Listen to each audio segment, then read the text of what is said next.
My Lords, all supplementary questions have been asked. Congratulations to the Minister. And we now move to the next question, third oral question, Lord Moylan. My Lords, I beg leave to ask the question standing my name on the order paper. I call the Minister, Lord Goldsmith of Richmond Park. My Lords, protecting and improving the environment whilst delivering vital infrastructure is a top government priority. This includes the development of a more strategic approach to the protection of habitats and species, allowing for more dynamic and pragmatic planning while benefiting biodiversity. The Environment Bill will provide a statutory basis for species conservation and protected site strategies to encourage the design and delivery of broadly based solutions in partnership with planning authorities, local communities and others. My Lords, I declare my interests as shown in the register. My Lords, this question is not intended to provoke a binary debate between construction versus wildlife, but it is an opportunity to consider the delay, risk and cost imposed on nationally significant infrastructure projects by what has become an intricate, bureaucratic and box-ticking regime.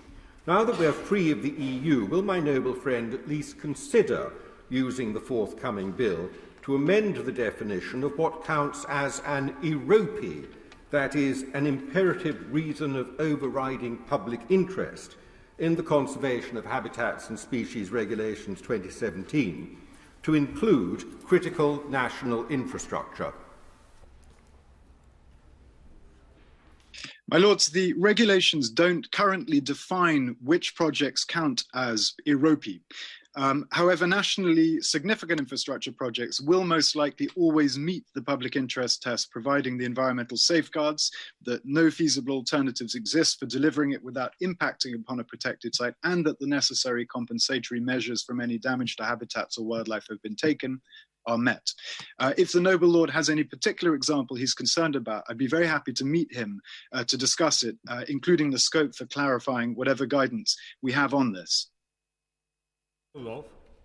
My Lords, may I take this opportunity to express my regret at the death of my noble friend Lady O'Cahoyne, who with her years of experience would have contributed so perceptibly to this complex matter. In general, I support the thrust of my noble friend Lord Moylan's question. Now we have left the EU, can we interpret the provisions of the directive in a less batty fashion and more in accordance with common sense? My Lords, the government is looking for opportunities to break down that binary choice that the noble Lord Moylan hinted at in his question. And we're finding a number of ways in which we can provide a simplification while maintaining standards. So bat licensing is a good example. Natural England's developing a new streamlined bat licensing process, which involves accrediting and assessing an ecologist's competence in undertaking survey work. And by using that system, developers will benefit from a more streamlined licensing process for their project, and license applications no longer require upfront assessment. And we believe this will save developers £2.6 million per year, £13 million and 40,000 business days over 5 years. And on wider rollout, an estimated 90% of bat license applications could be assessed in this way. And there are many other examples of that kind of approach working. Baroness Jones of Whitchurch. What enforcement powers the Office of Environmental Protection will have against government departments which are judged to have breached our laws when it's established via the Environment Bill?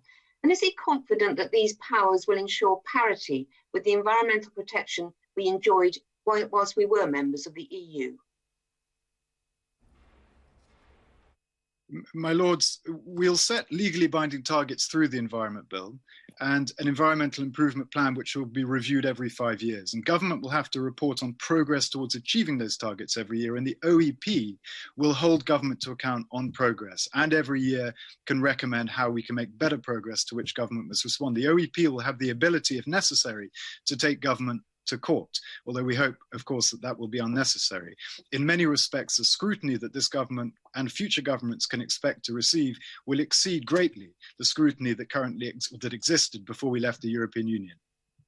Baroness Bakewell of Hardington Mandeville. My lords, habitat loss comes in many forms and often because of human activity, as in the loss of ancient woodland due to the construction of HS2. However, it can also occur because of climate change, as in the large landslide on the Jurassic coast between Seatown and Ype in Dorset.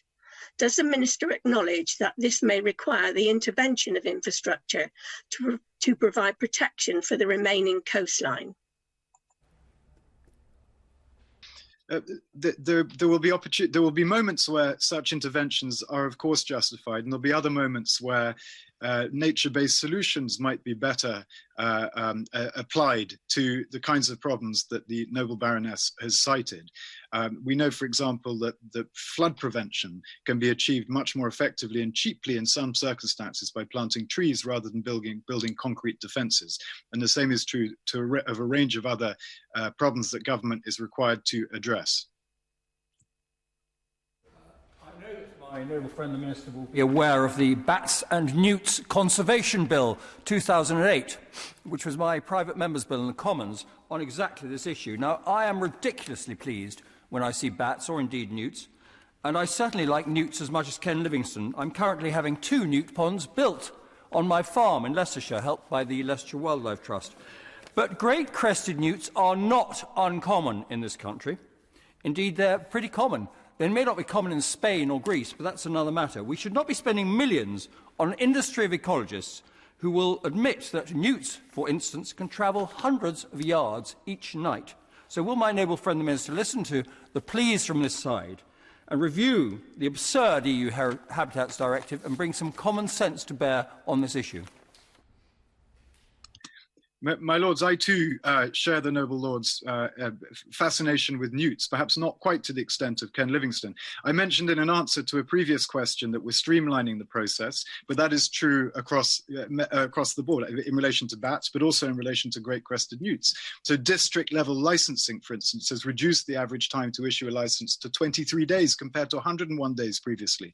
The estimated national annual time saving is around 2,500 weeks. The schemes are now available in over 150 local authorities, and in March the 1,000th pond was created in Natural England-led schemes. And we believe early monitoring data tells us that 34% of new ponds being are colonized in the first year, which is double the normal rate. So we've achieved better environmental outcomes, better newt outcomes, while at the same time streamlining and speeding up the process of development.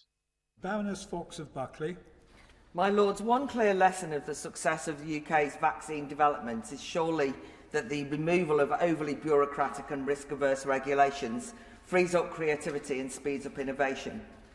In that context, and in light of the government's commendable priority of levelling up and building back better, will the Minister look at how we can cut the expensive, cumbersome red tape created by the Habitat Directive for infrastructure and construction projects? And can the Minister look at more efficient and flexible means of conservation without creating barriers to human development, job creation and productive industrial growth, more important than newts, in my opinion? Well, I don't think, and the government likewise doesn't believe that there's a binary choice between biodiversity and human development. Our challenge is to reconcile the two, as we must. We have seen dramatic biodiversity collapse in the last 20 years and 30 years in this country, of all types of species, from insects to predators. But this government has announced its high ambitions for the environment, including protecting 30% of our land and seas, where we have an opportunity, however, to simplify and improve the rules, as the Noble Baroness suggests, those rules protecting wildlife and habitats, then yes, of course we should explore that, and indeed we are exploring that. Lord Jones of Cheltenham. My Lords, I was a member of the Select Committee on HS2, Euston to West Midlands. Natural habitats is a very big issue with the project. Will the Minister make sure that HS2 are completely open about their activities to reassure people living near the line's route? In particular, will they publish unredacted the results of all tests carried out near and under the Mid-Chilterns aquifer? My Lords, I can't unilaterally commit HS2 to doing so, but I certainly think they should, and I'll convey that message back to colleagues in government. But I can say that the HS2 is a nature-positive programme, and I think this has been overlooked, in fact, too much by a number of opponents of HS2. The amount of land being planted up with trees, for instance, greatly exceeds the amount of land that's going to be damaged by the process. And I do think HS2 would do well to tell their story more effectively than they have been doing so. Pickering. Grateful. My Lords, even though we've left the European Union, will my noble friend confirm that we will still be bound by the terms of the Council of Europe Berne Convention, which was the base of the EU habitats, but that the government will take a more sensible and pragmatic approach under that convention?